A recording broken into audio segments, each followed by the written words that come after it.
Corset versus basque. What's the difference? How can you tell? And which one's for you?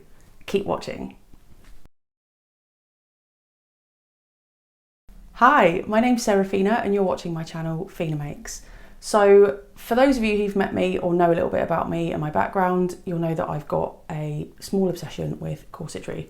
I have done for a very long time, and I thought it was about time that I dedicated some videos to that. So I thought I'd start right with the basics. What is a corset? Because as a corset maker, sometimes people ask me to make a corset for them, and what they want is actually not a corset. So I thought I would dispel some myths with this video and explain a bit about the differences between a basque and a corset, how to choose, what the differences are, and which one's right for you, basically. So keep watching. So to keep things simple, I've broken this video down into 5 sections.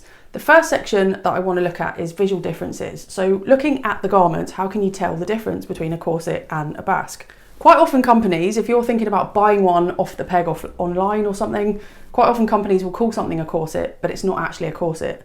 It's a basque. So how do you tell the difference?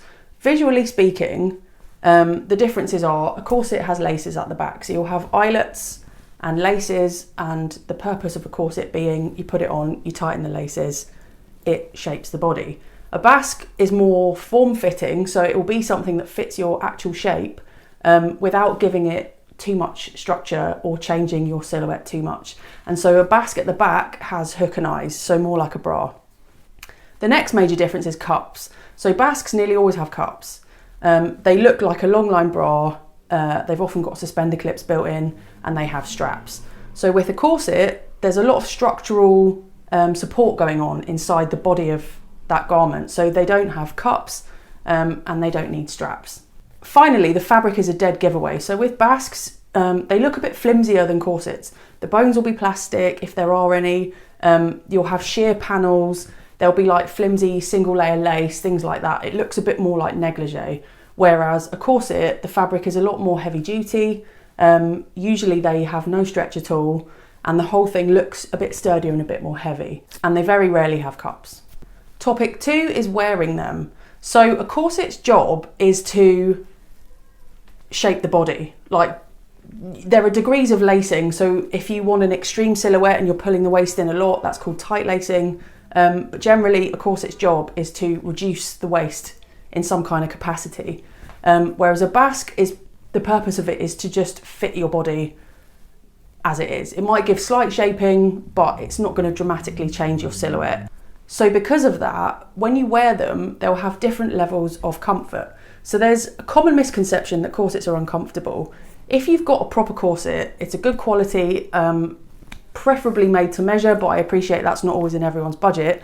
You've got a corset that fits you properly, it shouldn't hurt.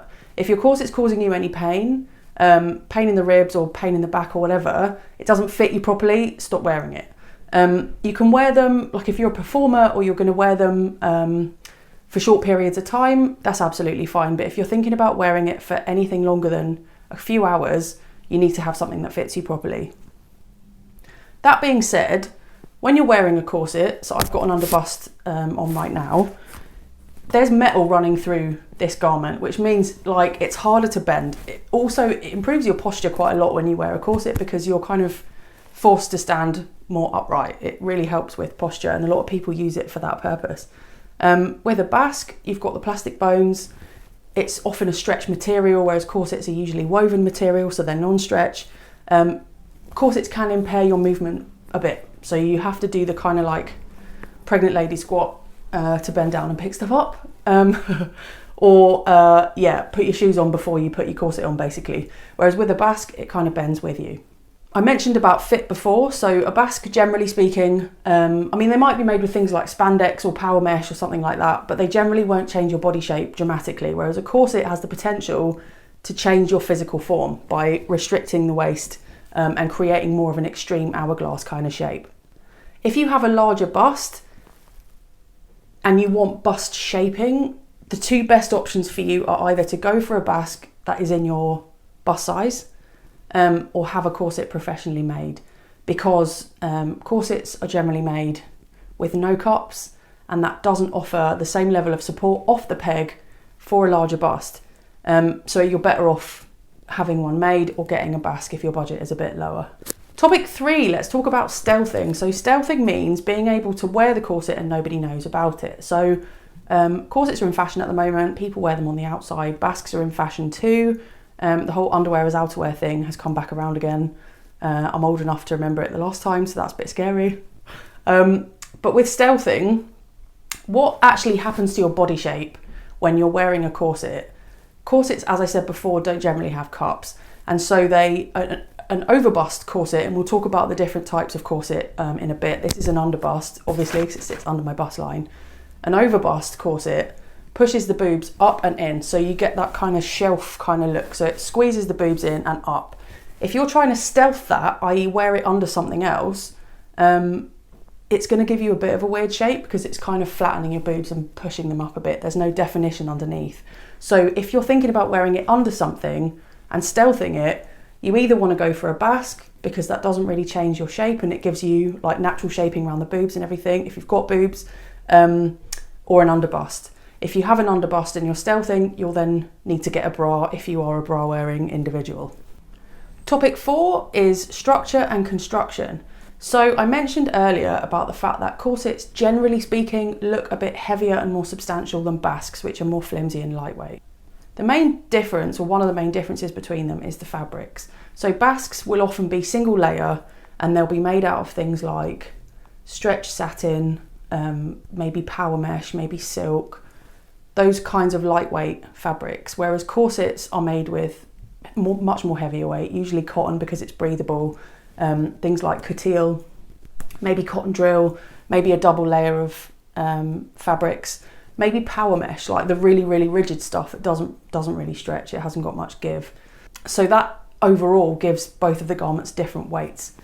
Then the next thing to consider is the hardware that goes into the actual garment. So corsets have, I tend to refer to it as building a corset. They have metal bones, eyelets, you need to use proper tools to make them, like you need snips for the bones, you need a hammer sometimes. I've got a disc and like a disc grinder for the end of bones. You need like proper tools to get the right job done. Whereas with a basque, generally the bones are either Rigoline or plastic, and they have hook and eye, so it's a softer garment overall, and most of it is done on the sewing machine. So there's not really any hardware involved in that, which means the overall weight of the garments differ massively. The final difference that I want to talk about, that's quite a big one, is cost. So if you're looking at a corset, if you have got a size 12 B-cut body, or if you're like a typical female anatomy shape and a smaller size, you'll probably easily be able to find yourself a corset that fits you. If you are a different gender, if you want different shaping, if you have a masc presenting body, if you have larger boobs, if you're tall, anyone that like shopping for clothes, if anyone who falls out of the very narrow bracket is going to struggle to get something that really fits them. The easiest one of the garments to buy, I think, would either be a basque because it's a lot cheaper, or an underbust corset because there's a lot more give. So I could find an underbust even though I'm really tall. It would just sit lower on my body than someone who was shorter than me. So there's a lot more give. Sometimes people who have masculine bodies or more masculine bodies with no boobs, chest, and typically a longer waist, sometimes you can get away with wearing a corset upside down. Like if you really want a budget, you can do things like that. If you've got a larger bust that needs support, if you want to have an overbust or a longer line garment for the corset, absolutely get one made.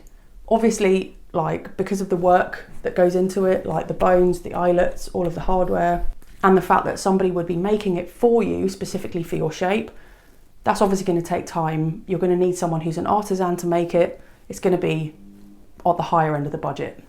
So in England, you're looking at like anywhere between three and six or £300 and £700, depending on which corset, if it's an underbust or an overbust, whether there's embellishments, all that kind of stuff, right the way up to a couple of £1,000s. Like it just depends how long it takes to make. Whereas with a basque, A, they're more readily available, lots and lots of shops do them. B, if it doesn't quite fit you, you can easily have it altered. They're quite cheap. you can have it altered. It's an easy job to do. Whereas with corsets, because you've got generally the outside layer, the inside layer like a coutil, there's casing, there's bones, there's eyelets, there's all this stuff. They're not as easy to alter as a basque, which is quite often seams. It's just a couple of seams that could be nipped in or let out or whatever, or panels added and that kind of thing. If you are looking to tight lace, i.e. you want to dramatically change your shape, please, please, please invest in a decent corset. Like, don't get the cheap ones that you can buy online and try and change your body shape with it, because they're the ones that could do a little bit of damage, cause you pain, all kinds of stuff, and it just isn't worth it. It does cost a bit of money, but it is worth doing. So we've gone through the difference between basques and corsets as I understand it. Now I want to show you some different kinds of corsets so that you can get to understand a bit more about the terminology. So you've got underbusts and overbusts. They're the two main categories. It's kind of self-explanatory. One sits under the bust, the other one sits over the bust. If you have boobs, there'll be your two options. If you don't have boobs, you could go for an underbust, and that would fit you really nicely. You can have them made right up to the nipples so they cover the chest, and cause like a really nice kind of silhouette. So this, I'm tall, I'm 5'11", so this is one that I made for myself, and I made a longer line underbust. So it goes right from underneath my boobs right down to my top hip. Other longer lines can come right down to the low hip. It's always worth having a look at your individual body shape to decide what's going to suit you better, basically, because if you're squeezing in at the waist, it's going to come out somewhere. So I tend to have, mine goes up and I get a bit of a shelf at the back. So I like to build mine so that they're a bit higher. So they go right up to just underneath my shoulder blades. Feels more supportive. And it means I don't get the whole like back fat situation, which is not a good look. And then also underneath the waist, you want to think about where your squishy bits are. Like, everybody's different. Think about how long you want to have it. Hip bone is a good place. Longer line ones hit below that. So I've got some things to show you. This is an underbust longer line, as I said. It goes right up to underneath my bust and hits quite low down. You can see if I tiptoe on my body. Then there's regular underbust. So this will be more, this is an unfinished project from my archives. You get more of an underbust kind of a look, which is, you know, still fits in a similar kind of way, but is a bit shorter in the length overall. And then the final thing you've got is a waspy. So waspies are waist cinching belts. So they can be anything 6 inches and under really is a waspy, I would say. But it's open to interpretation. But it's basically a narrow garment that sits around the waist, still cinches you in, but is narrower than an underbust. Then we've got overbusts. So as stated, they are garments that sit over the bust. This is the first corset I ever made, and I still love it. It's so great. Anyway, that's enough geeking out about corsets.